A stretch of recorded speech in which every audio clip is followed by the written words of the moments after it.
Back into a job. So this one here, they're backed in pretty far, and you'll notice that the van is on an uphill slant. And let's go over here. The top of the bottom step is about 17 inches off the ground. So let me show you a quick way to improve this, make things easier on your helper. So we pulled the van forward about 3 feet.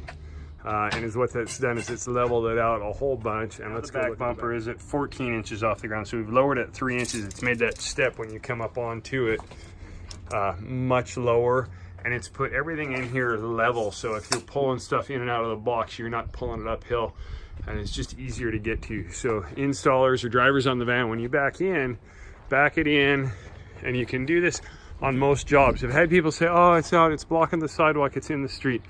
Look, we're in a residential neighborhood. It's not busy. You know, you're gonna have 10 cars drive by here today. It's not an issue.